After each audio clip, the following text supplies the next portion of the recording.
Yo, what's up, everybody? It's your boy Bo here, and I'm back with some more truth and facts. All right, shout out to the movement, everybody that's moving with us. Shout out to Three Kings, man, because cats over there, Three Kings, dropping breaking news, dropping articles, just giving you the real, right? Yo, Yep. ladies and gentlemen, I'm joined with a very special guest. You know what I'm saying? The limousine driving, jet flying, black Ric Flair, egg drinking, prodigy of boxing himself. And you guys may remember that's why I started with this guy, my man 2K. What's going on, man? What's good, man? This whole limousine jet thing, man. That seems to signify that I got millions of dollars somewhere, but I ain't seen that money yet. You know what I'm saying? Well, it's rentals. It's rentals, you know. Oh, okay. It's Is that what it is? It's rentals, bro. You know what I'm saying? You renting them. You rent them when you want to go somewhere, you know. Word up. So, man, we got some hot shit to talk about, man. I really wanted my man 2K on it because he had an awesome ass perspective about some things. So let's go ahead on and jump right into it. The number one thing we're going to kick off with is the WBA has ordered Jarrett Hurd versus Erislandy Lara. Now, some people are outraged about it, and I understand both sides. But for me, and I'm proposing this to you, 2K, what are they predicating this off of for reordering the fight? Is it just because one judge thought Lara won? Because I thought Hurd clearly won. So it's giving the impression that there might have been some wrongdoing here to Lara. Yeah, they could definitely be predicating it off of that. But more so, in my opinion, I mean, we literally had the first fight of the year candidate of 2018. You know what I'm saying? That's true. It might not win fight of the year, but it's definitely going to be a fucking candidate. It was an excellent fight, one in which a lot of people thought was going to be a boring fight because Lara was involved, right? Correct. Well, a lot of them motherfuckers had their heads, turned backwards and shit when they saw that Lara was actually in an exciting matchup. So I think that is one of the main reasons why the WBA is like, hey, let's run that shit back, dog. And it was controversial a little bit. Let's run that shit back. I have no problem with it. Mm-hmm. Of course, I do favor, in this situation, another unification bout that could bring about another fight that could be a fight of the year candidate if he were to get in the ring with the Jermell Charlo, because I think that could be equally as good or possibly better. Correct. But I can't get mad at the fact that they want to run back an excellent matchup between two fighters, one in which was the WBA super title holder. I believe he had like 6 title defenses. I mean, he was the fucking champion for like 5 years. You know what I'm saying? Yeah. So, I mean, it's only out of respect that they give this guy an opportunity to get that belt back. I have no problem with this this rematch ordering, man. I have no problem with it either. I just think some people is like, why are they running it back and what are the basis of it? Because here's the thing. I kind of knew this was going to be an exciting fight. Number one, because of the way Jarrett Hurd fights. And here lately, Erislandy Lara, if you've been watching him, he hasn't been as mobile as he used to be. He hasn't. It's almost as if his legs aren't what they used to be because he has been kind of standing in the pocket and sitting down on his punches a little bit more. So Right. I felt like this is going to make for a better fight than what most people think, especially when you look at Hurd with Trout. Trout is also kind of a semi-elusive, slick boxer, but the way Hurd fights, you can't run from this dude forever. You're going to Right. at some point you have to stand and go with him. Right. And that's the type of fighter Hurd is, man. He applies relentless pressure. He's willing to eat your shots to get his own shots in. And, if the guy is going to be running from him, he's going to go to the body at any point in which he gets in within range. He's going to put water in that tank so that you can stop moving by like the 6th or 7th round. You know what I'm saying? Exactly. So that's exactly what in my opinion, I'm usually the lone wolf in a lot of different things anyway. And I feel like I'm the lone wolf in this. I don't think Lara has lost his legs, not one bit. I felt like he used his legs against Terrell Gausha. I felt like he used them against Jan Zavek. I felt like he used them against Yuri Foreman. And those were, I believe, his last 3 fights. Correct. But I just think in this matchup, it was a combination of, Hurd putting water in the tank and Erislandy Lara electing to sit in the pocket more than he usually does to actually smother or make Jarrett Hurd smother his shots. Understand, Jarrett Hurd needs mid-range distance to get that full leverage on his shots. Well, with Lara basically putting his head on his chest, it eliminates two things. One, it eliminates him to get that full extension off. And two, Lara doesn't have to run around the ring for 12 fucking rounds, possibly get tired from getting hit to the body at a distance. Because I think Jarrett Hurd had like a 4-inch reach advantage. Yes, he did. You know what I'm saying? Yes, he did. So that's why I believe Lara elected to fight that way, not necessarily the fact that he lost his legs, but regardless, of how I feel, I didn't think it was a smart move. And that's actually how he got knocked down. He was in the pocket. Yes, and he was. What's his name? Hurd says, shit, let me take this half step back and throw this left hook. Boom. Boom. Yeah. And he actually tapped him with the right hand to lift his head up and then hit him with the left hook. Right uppercut, left hook, absolutely. And it was so smooth, like that punch that he threw. You can definitely tell it caught Lara off guard because that's not something you used to seeing from Jarrett Hurd. It was such a smart move from him. It was excellent game plan by him and his team. Period. Right. It was an excellent sequence, and and he paid for it by sitting in the pocket. Now, if Lara would have been a little bit further out than mid-range distance at that point in time, he wouldn't have gotten hit by something like that. You know what I'm saying? But, fatigue played its part, and the fact that he stuck to that particular game plan, that's what got him knocked down. So the rematch is intriguing as well because we might see Lara try something different. You know what I'm saying? Yeah, I think we will. Yeah, I have no problem with this shit, man. But like I said, I do, I understand what everybody would be tripping off of because, they want to see Jermell Charlo and Jarrett Hurd. But, Jermell Charlo's fighting in June. So, so Hurd, he got to do something to stay busy. I like it because number one, Lara, hopefully he'll fight more times this year. And like you said, Jarrett Hurd will be staying busy. I like it because it keeps both guys busy. It keeps some action going inside that division. Right. Absolutely. So that's why I like it. Now, let me ask you this. It'd be real brief. I just kind of feel like sometimes these organizations pick and choose when to do something because I said this, like, if they felt like this, why didn't they do that for Jacobs when it came to GGG? Well, you know what that's all about because they had that big money fight on the horizon. Yeah. So, and the WBA was a part of that money fight. So, but you feel where I'm coming from. Yeah, exactly. Of course I do. Politics of boxing, man. We're well versed in the politics of boxing, man. Exactly. All right, so we got that out the way. Here we go with the next topic. Now, to me, this is kind of karma. The WBC has ordered Dillian Whyte to fight Luis Ortiz. Now, I'm going to tell you why I feel like this is karma. I feel like it's karma because there was a lot of people that felt that in order for Wilder to get Joshua, he got to fight Ortiz. Now it's a situation that in order for Whyte to get Wilder, well, you got to fight. In order for him to get Joshua, he had to fight Whyte. Now it's a situation where in order for you to get Wilder, you got to fight Ortiz. And Deontay told him, he said, you know what, you want me to fight you so bad? Beat Ortiz and I'll fight you. Now, to a certain degree, I understand the complaint from Whyte, which is I've already been in two, I think, eliminators or fights of like this. Okay, so I understand the frustration of it, but it's kind of karma to me because it's like, yeah, but, look at what your man was telling Wilder he had to do. What's your take on this, man? Yeah, I understand the frustration as well. When Dillian Whyte knocked out Robert Hell Anus, you know what I'm saying? When he knocked him out. When he knocked him out in back in October of last year, that effectively made him one of let me put it this way, I don't want to say it made him a mandatory, but it put him in a position to where he could be the mandatory for Deontay Wilder, right? Because he won that WBC silver title. And then he defended it against, Lucas Brown in his last fight. So I understand his frustration. He's like, since October, I've been holding this WBC silver title, which you guys say, who are actually the owners of that title, right? You guys say that I have an opportunity to be named a mandatory once I pick that title up. But now you got me defending the shit. Now you want me to fight somebody else whom just lost his crack at the title, in which if he beats me, he gets another crack. That's unfair. Yeah. he hadn't lost since he lost to fucking Anthony Joshua, Joshua, right? correct. So, but Luis Ortiz just lost his last fight, which was a crack at the title. So, if I'm Dillian Whyte, I'm like, yo, that nigga, while I'm not scared of him, he needs to wait his motherfucking turn.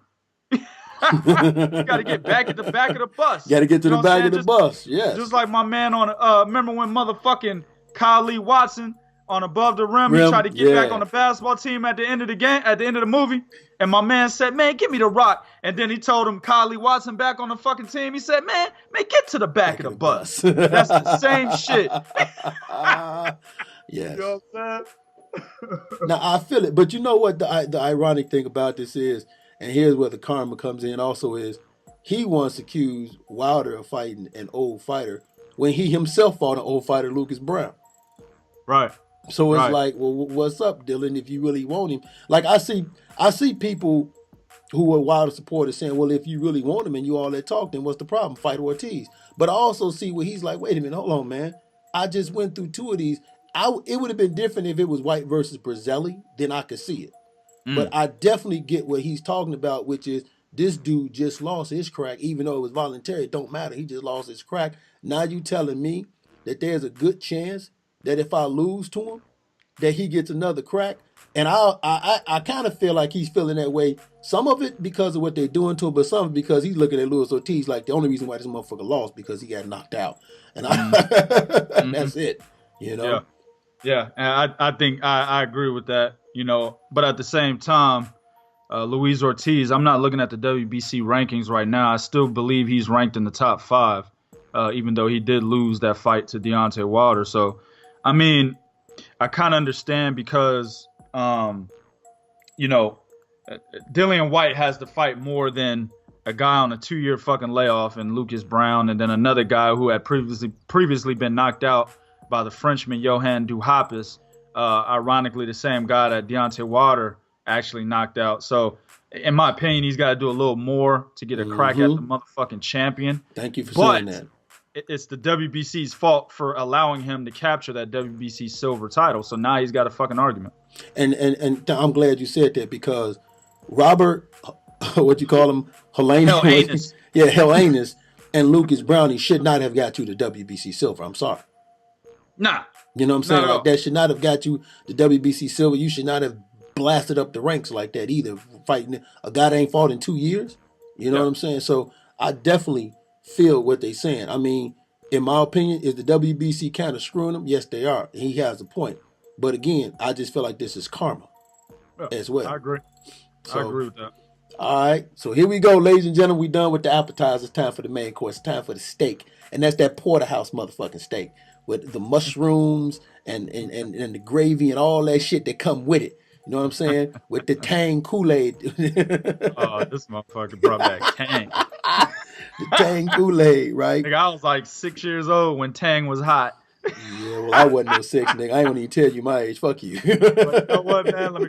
Yeah, I just made myself sound like I'm a millennial or something. I was about 11 or 12 when Tang was hot. Okay, I know I was way older than that when You know Tang what was I'm on my ass.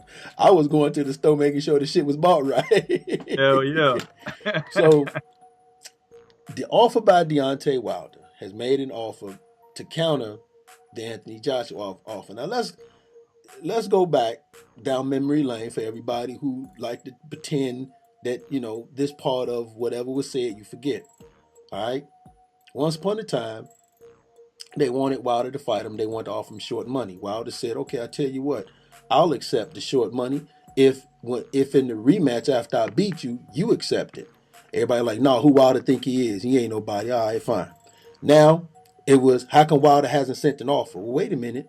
The B side can't send an offer to the A side. We was having that argument with motherfuckers, which is the dumbest argument I ever having with cats. Then Eddie Hearn sent an offer. It was for a flat rate fee, $12 million. Then everybody was like, to counter us saying that it was bullshit offer, they was like, well, how come Wilder and them ain't sending no counter offer? Okay, well, here's the counter offer. They guaranteeing this motherfucker $50 million. I'm just stopping with that. Okay, we all know it's 50% of revenue too, but they're guaranteeing him $50 million. This is guaranteed. So if the fight only makes $70 million, he getting 50. Right. Right. Now, the same people that's critical about where the 50 million come from, that's not my problem. My problem is why wasn't you critical about that 12? But here's the thing. Anthony Joshua himself said, if y'all offer me 50 million, I'll sign that motherfucking 24 hours. This is where I'm going to pass it over to my man, 2K. Let me just say this, man. You know, when you say certain things in the media, you know, you gotta understand that it's public knowledge now. Mm-hmm. You know what I'm saying? Motherfuckers are gonna pull your card, whether it's us reporting the news, whether it's other fighters that are interested in fighting you, managers, promoters, whoever. They're gonna try to pull your card based on what you said if they find a fallacy in your statements, right? Mm-hmm. And the fallacy that Anthony Joshua made in his statement was, I'll sign the contract tomorrow if they give me 50 million, right? Basically tried to throw a number out there that didn't think Shelly Finkel, Al Heyman, Lou DiBella, and Deontay Wilder could match. But he fucked up. You know what I'm saying? Yeah. He fucked up. And a lot of people are like, whoa, where's the money coming from? That doesn't matter. Why does that matter? Exactly. You see what I'm saying? We're not counting anybody's the money they got in their pockets, the money they got in their bank account. We're not counting that. We're boxing fans, right? Me and Bo are a little bit more than just fans, and everybody else within the movement. We're media now, yes. Right? Yeah, that's true. But at the end of the day, we're still not at the negotiation table with these two teams. So why do we give a fuck about where the money's actually coming from? The fact is, the offer had been offered, and both teams understand that the offer's there. Mm-hmm. You see what I'm saying? Wilder's fucking manager confirmed the offer. Why would he put his reputation on the line if the offer was bogus? Hell, he even sent Eddie Hearn a fucking letter earlier today, basically stating, hey, if you don't accept this offer, we're not meeting. At the end of the day, you know, as fans, we're not the ones that should be counting or trying to figure out where the money's actually going to be coming from. That's not our job. Our job is to report the fucking news. And in the news right now, there's an offer on the table, and we're waiting to see if Anthony Joshua and Eddie Hearn actually take that fucking offer. And apparently they got until midnight. Now, a key factor here that I want to pass in, this is something that a lot of people ain't understanding. And shout out to Chris Ebone Henderson. It's 50 million against 50% of revenue, meaning that Anthony Joshua is getting a guaranteed 50 million. Deontay Wilder purse is going to be based off of revenue. Yeah. Okay. So Wilder wants this fight so bad. He's like, listen, he can have all the fucking money. I'm willing to take whatever the revenue is. So if the revenue is only X amount of money, I make 5 million, then fine. That's what I make, 5 million. That's how bad I want this dude. Mm-hmm. Okay. Yeah. So for those people that's talking about where the money coming from, here's the reality. Like you said, it don't matter where it's coming from, but check this out though. At the same time, the possibility of him getting it is because Wilder ain't got a purse at all. His money's gonna come from the revenue. So that's a good point. Yeah, his money coming from the revenue. So the ability for them to make sure he gets this 50 million is there. If you ain't got to pay the other fighter, only got to pay one fighter, because one fighter saying, listen, all my money come off. It's kind of like the Kovalev situation with Andre Ward. Listen, all my money gonna come off revenue. See, a lot of people didn't understand that part of the article that my man Willie the Kid put up on 3kingsboxing.com. A lot of cats didn't understand that part of the article. So they were kind of just like, oh, you know, where is he getting the money from? But then again, it doesn't matter. At the end of the day, none of that shit matters. You know what I'm saying? Right. At the end of the day, it's about, is he going to accept the offer? Point blank. Exactly. That's it. Because you said you want 50 million. They called your motherfucker. They called your bluff. Now you gotta call their bluff and say, all right, fine. Because now that it's out, like you just said, it's in public record. So now that it's out, they said guaranteed. If they try to pull anything, now we got to hold their feet to the fire. Wait a minute, you told this motherfucker guaranteed 50 million. You told him. You see what I'm saying? Yeah, if I go out in the media right now and basically say, hey, you know, if you catch me at 8:30 p.m., you know what I'm saying, in Dallas, Texas, off of Highway 75, you can rob me. I got $1 million. What the fuck you think's gonna happen? A nigga gonna try to rob me. Yeah, I'm gonna tell you. Hold on for a minute. I'm buying my plane ticket. You know what I'm saying? I got $1 million. Y'all can rob me at 8:30 p.m. off of 75 in Dallas, Texas. Niggas gonna fucking try to rob me. Exactly. That's what's gonna. Somebody's gonna try to test that. Yeah. And that's what happened, dog. This is the same kind of scenario. Motherfucker said, "Give me 50 million," you know, in the public eye, and said Deontay Wilder's team and said, "Okay, here you go." Yep. That's exactly what they said, man. So. Like to steal my man 2K quote, TikTok. Hell yeah. Yeah, and anything could be happening right now as we make this video and as it takes time to get it posted. So by the time, you know what I'm saying, we get this shit up, there's a possibility that there could be, you know, some more news on this particular offer. But at the end of the day, as we're recording right now, the motherfucker's still mum. That's you know what I mean? That's right. So hey, it is what it is, man. So, all right, man, we finna close out. I just want to thank my man for coming on. Tell them where they can find you at, bro. Oh, man, of course, man. Prodigy of Boxing Talk YouTube channel. Also, I'm 1/3 of the owners of 3kingsboxing.com, man. We getting all types of shit out there, man. We breaking news for a lot of these major media outlets. So, if you haven't already, get your ass over there and get on 3kingsboxing.com. Also, man, you can catch me anywhere involved in the movement. You know what I'm saying? The movement umbrella, the brand is coming as well. So, I mean, we doing big things, man. Just holler at us. And if you already support us, just keep on supporting. And then, of course, you got your man Bo here. Truth and Facts About Boxing. You can follow me on Twitter and Instagram. Well, more Instagram than Twitter. Capital T for Truth, _ capital F for Fact Box 1. I'm also a writer for 3 Kings Boxing. Man, I just want to thank my man for coming on. Shout out to everybody out there. Like he said, there's, you know, if you support us, appreciate it. And man, I want to thank my man for coming on, because that's what I want him to come on for, man, because this is just, I guess, to steal a quote, this is what's hot. Yeah. Oh yeah. This is the trending topic in boxing right now. You know, and you know what's funny is, we said, and you said it, and I said it, Wilder and his team need to get proactive. It don't get no more proactive than this. Yeah, I mean, and everybody says it. Yes. You know, the haters, you know what I'm saying? The majority of the haters, they were like, hey, won't he just take the 12.5? Well, now I'm saying, why don't fucking Joshua take the 50? Yeah. You know what I'm saying? Yeah. And like, I can't stress, it's 50 million against one guy only getting 50% of revenue. Yeah. Why don't the same standards apply? See, that's the thing between us, and we're gonna call this shit down the middle. Everybody understands that follows my channel. They understand that I am a major Deontay Wilder critic. When we're talking about the fact that why he's not as popular as he should be. I was on one of the shows, though. I was on one of the shows, bro. Yeah. When we talk about how he's not as popular as he should be, all the way down to his skill set. You know what I'm saying? I criticize him all the way through and through.